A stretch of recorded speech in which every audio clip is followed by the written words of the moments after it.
Um, as Fran said, we're continuing talking about freedom. And last week, Fran spoke to us about how we, as Christians, are being made free. We're being liberated. And today, I'm going to speak about what we should do with our freedom, what we should do with this encounter that we've had with Jesus. You're right over there. Yeah. And I'm going to talk a lot today about community, and it's one of the ways in my life that I've grown so much in freedom, is the feeling of belonging to a community.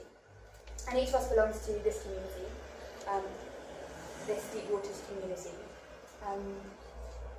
And so I'm going to start there, really. And I've become kind of obsessed and inspired by a man called Jean-Vanier recently. He is a lovely man. And as people might not have heard of Jean-Vanier, he's an amazing man. He's still alive. He's a living saint, I think. He's a man who founded the L'Arche community. And that's a community of... He founded it when he used to be in the Navy, okay? And then he came back to France and he visited an institution where people with disabilities were living. And he was so horrified with the conditions that they were living in. So he founded a Christian community in which people who have disabilities and people who are able-bodied live alongside each other and have a community life. And his message is one about human dignity and acceptance, relationship connectedness, things like that. So I'm going to begin with a quote from him. Can we have it on the screen? And he says this: "In each one of us there is a deep wound, such an urgent cry to be held, appreciated, and seen as unique and valuable. We want so much an infinite and incarnate love that does not suppress liberty, that does not manipulate us, but gives us freedom and creativity. Community life with all its pain is the revelation of that deep wound, and we can only begin to look at it and accept it as we discover that we are loved by God in an incredible way. We are not awful sinners, terrible people who have disappointed our parents and others. An experience in prayer and the experience of being loved and accepted in community, which has become a safe place for us, allows us gradually to accept ourselves as we are. We are broken, but we are loved. We can grow to greater openness and compassion. We have a mission. Community becomes a place of liberation and growth." And I think that that's a really important message for us, that community, together with prayer, allow us to accept ourselves as we are. And community, like Deep Waters for us, can be a place of freedom and growth. For me in my own life, the combination of having a prayer life and living in a community have brought me great freedom, and I think that comes from in the prayer knowing that God accepts me, and in the community life knowing that other people accept me, has really helped me to accept myself and my weaknesses and my strengths. And when we begin to understand how we're loved by God and others, we're able to accept ourselves. And in response to that, to become more open to other people, because we want to share that freedom with the people around us. So as Christians, we believe that God is incarnate even now, and that he speaks to us through other people, and that we can love him by loving other people. In fact, we must love him by loving other people. Because Jesus is asking us to love other people. It's his greatest commandment, is to love one another. And St. John of the Cross, he says that the love of God and the love of people have the same source and the same goal. If people grow in love of others, then they grow in love of God, and vice versa. If they close their hearts to others, then they close their hearts to God. So that is our call, to love one another. I'm going to go back to jean-vanier now. He says that Jesus calls his followers to love one another as he loves them. not just to love others as one loves oneself. He proposes something new, to love others with the very love of God, to see them with the eyes of the Lord. And we can only see and love them like that if we ourselves have experienced Jesus loving us with a liberating love. It is only then that we can open ourselves and become vulnerable and grow to greater openness to others. And though, when we've had an encounter with Jesus, we know that no one loves us like he does. We know that no one looks at us or speaks to us quite like he does. When we've experienced the liberating love and mercy of God, only then can we share it with other people. So sharing this love with other people, we're going to watch a clip now from an interview with jean-vanier. If you were on the Deep Waters journey with us last year, you'll recognise the interviewer. Yeah. So it's our old friend Nikki. Yeah, Nikki Gumbel. Nikki Gumbel. Yeah. And this, it's just a few minutes that I've picked out because I think it's really great and important for us to get. So, if you can't see the screen. Because your insights into this are extraordinary. What does it mean to be a human being? A psychiatrist here. One day I asked the psychiatrist, what is it that signifies the maturity of a human being? And he said, tenderness. Tenderness is the way to look at people without judgment, to listen to people without judgment, to touching them without judgment, not holding, because it's never to possess people, but it's help them to discover you are more beautiful than you dare believe.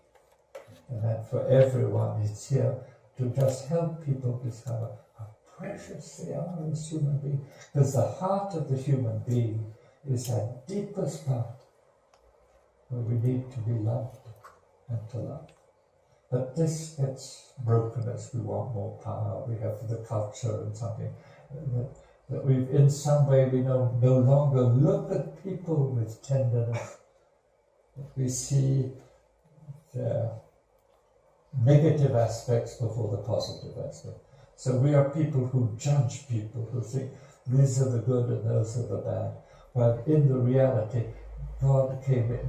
That God sent his only beloved Son into the world, not to judge people, not to condemn, but to reveal to them that they are loved, and they are loved by God. So for us, it's all our role is just to create a place where we reveal that we love each other. That's amazing. And that's the message right at the heart of the New Testament. And it seems to be the message right at the heart here. You are loved. Yeah, I just see the whole of them, that Jesus came to say, I love you. But the difficulty with Jesus is his immense humility. Stands behind. There's that beautiful text of the Apocalypse, the book of Revelations, that I stand and knock at the door. And the one who hears and opens the door, I will enter and I will eat. I will eat with that person will eat with me. But the thing is that Jesus knocks at the door. We don't want to listen because we're too busy. It's like the whole, in the Gospel of Matthew and Luke, when God gives a huge meal, a meal of love, and sends out invitations, and everybody says, I'm too busy. I've got a daughter to be married, I've got this, and so. So the king is upset. There was this invitation to love. Nobody came. And so St. Luke says the king sends out the people into the highways and the byways and bring in the poor, the lame, the disabled, and the blind. Because they're the ones who are crying out for relationship, crying out for love. Somebody is saying to them, I love you and want you. And that's very key. It's this connection, isn't it? There's a connection between people. That's at the heart of what your message is that in the end, life is about relationships, connectedness. And building community. Because nobody can do anything by themselves, but together we can do beautiful things. That's what community is about, a beautiful mission and loving each other. And also happiness, the key to happiness. The key to happiness is, you see, as we enter into relation with someone, something happens. Something has changed within me. The one I thought had no value has become my friend. And there's something about a togetherness, a moment of communion, being well together, having fun together. I have been changed because my vision of society has changed. I mean, when I was a Navy, what is important is go up the ladder, to do things as superiors want you to do them. But here it's something else. The very heart is to create a place where people are living in communion one with another. And because it's flowing from the cry of the weakness, they draw love out of us. Because if people who don't want to love here, go and garden potatoes and do other things. But here, whether people are Christian or not Christian, they're being called to grow in love.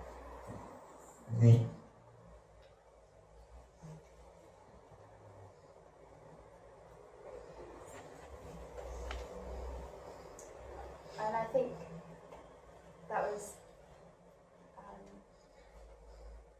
a really important message for us about just how we treat each other,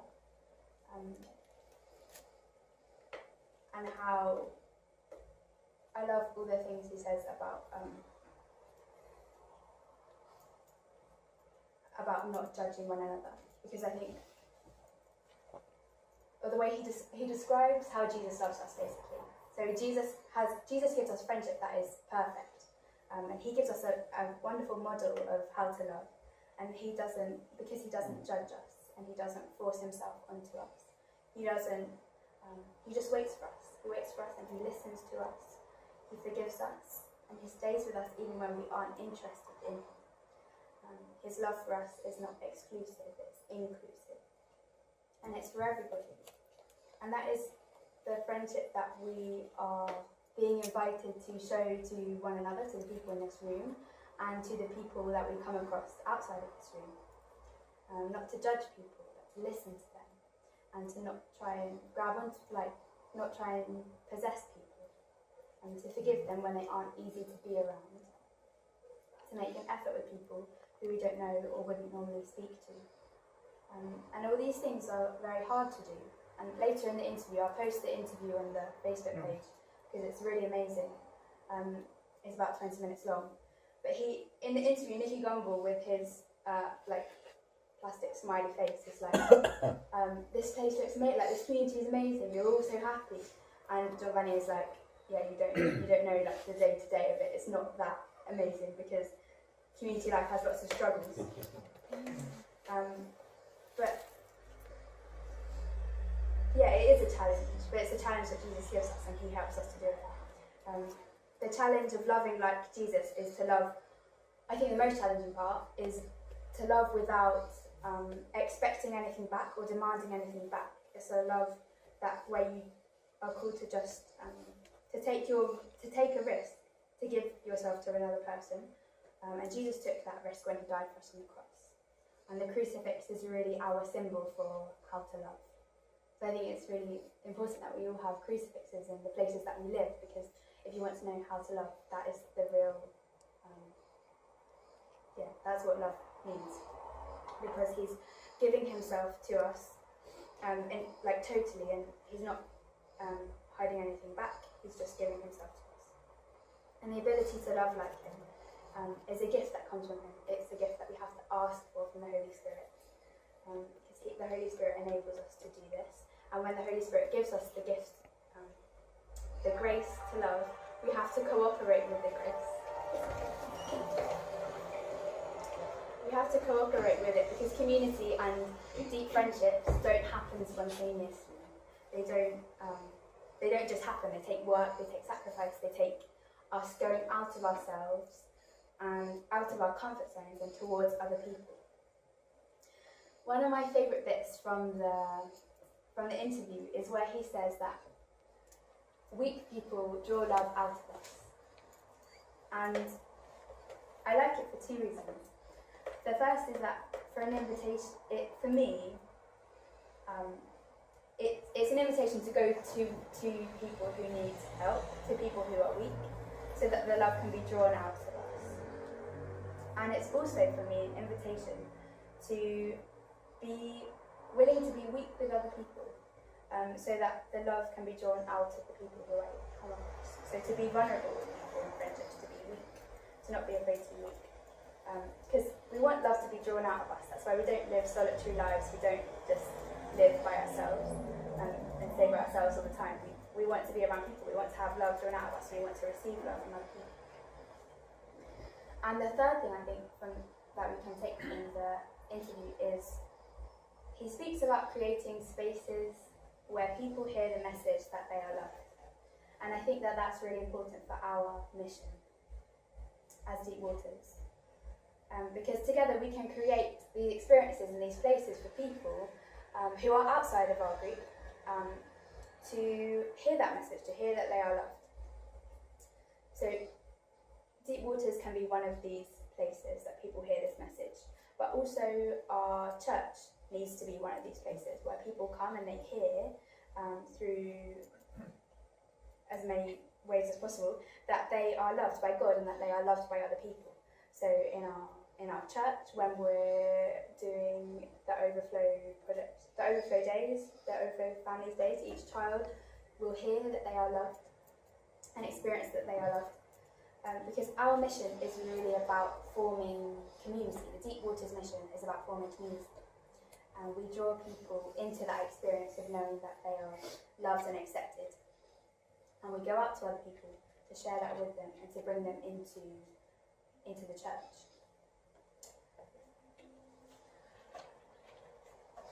And I think through, can we have the next slide, Fran? Because I really wanted to speak today about Lightbulb, because I think that through Lightbulb we're starting to see a really beautiful ministry begin, because this whole thing about coming across the weak and the vulnerable, people who need our help, and that love, that drawing love out of us, is what the Lightbulb team are beginning to experience at the moment. And some of them have had a little taste of what that is like. So for those who don't know, Lightbulb is it's been around for a few months, and it's a project in St. Joseph's Church where members of the team go and serve somebody in the local area who might need a simple practical task doing in their house, and that facilitates an encounter that may lead to something more. And I wanted to invite someone from the team to share a story about how it's going and give us a little update. So Andreas, do you want to share with us what's happening? Already? It's quite blinding. Yeah. Well, I wanted to tell you about like my first experience with Lightbulb, which was with Beth and with Joe Cook. We went to help Roy. He needed to get rid of like his shed, because he was in really bad condition. Like some young adults went before us to like help dismantle it, so we needed to basically take it out of the property and take it into like the dump place. So while after loading the car, Bethan and Joe drove to get rid of it. So I stayed behind with Roy. And well, I just wanted to talk about Roy because the experience was quite shocking to me. Because at first when we like started talking, he would like repeat the same stuff over and over again. Like he told me about his wife. He showed me like a portrait he has several times and told me that she had passed away. then showed me a picture of his daughter who lived in Wales, so she doesn't visit too much. And then talk about his time serving in the army during or after the Second World War. And yeah, he kept repeating these things over and over again. But as we started like talking more, he became more like lucid, more coherent, and started like, it's like he needed some encouragement, some sort of like, let's say, exercise to start like, you know, making the connections, to start like speaking more coherent, in a more coherent kind of way. And then he started showing me like these amazing toy soldiers he painted by hand, which were amazingly detailed. Like, I've never seen something like that. Again, that he's suffering from cancer, prostate cancer.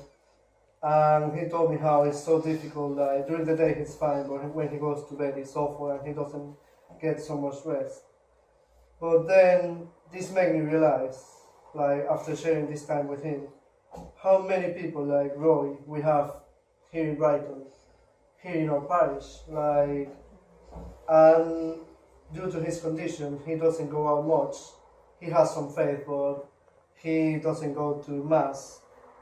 So my question, and I put it out to you, is how can we reach these people? They are at home, they can't go out. So we need to basically step into where they live and reach to them. And I think that's also an important part of LIBOR. It's not just doing some jobs for them. It's actually an important part, reaching out to these people, like going where they are and just knocking on the doors. And if we don't do that, we can't really like extend our hands and help them.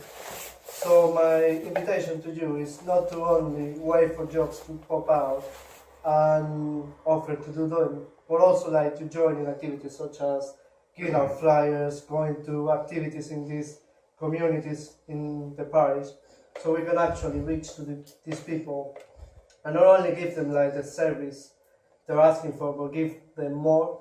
Because I was talking to Roy, I realized his problem was not only the chef, his problem was loneliness. He didn't have anyone to talk to. And you could tell that because he had so much trouble to speak, but then as you get him going, he was easily like, you know, you could easily have a conversation with him. So it's just that, it's just think that LIBOR is not just practical service, it's love to service, it's giving more than that, opening doors to Christ and reaching out to people. So that's what I wanted to share with you all.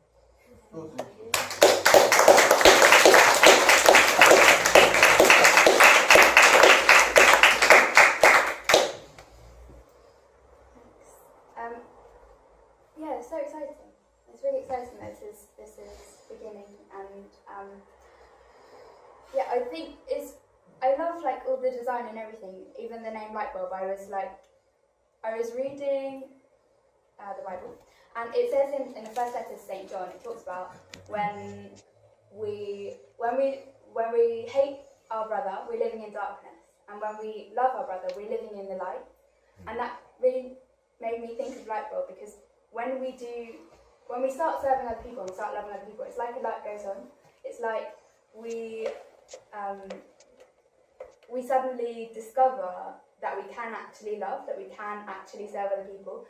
Like before we begin, we don't know that we can do it, and then when we do start giving ourselves, it's like a light goes on, and we discover that we also discover what we're really passionate about. We discover our gifts. We discover what we're good at. Serving others is life-giving for us, and it can be incredibly joyful, especially when you're working in a team. And I think the Lightbulb team are a joyful team. And they're, you're absolutely free and welcome to join the team. Take some flyers with you to hand out to people around you if you see someone that you think might want one. And I would like to finish with a tiny little clip.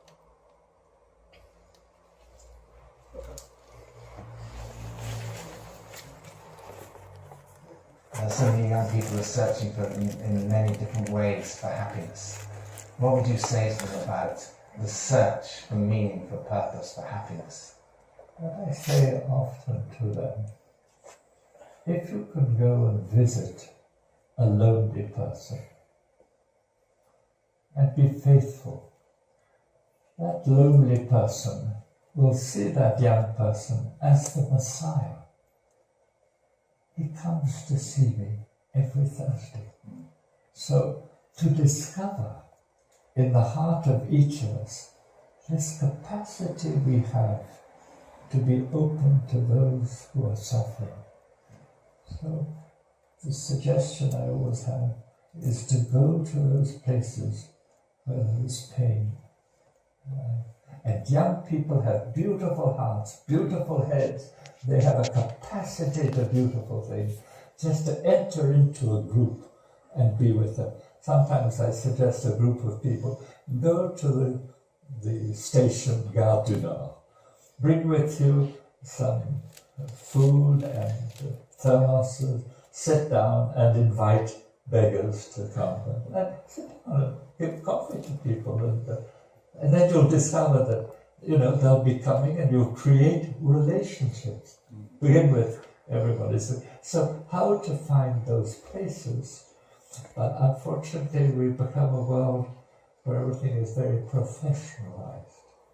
So how can we volunteer, find that, to go to various situations that they may find people who will see them as the Messiah? And one final question. So, Smile, wasn't it?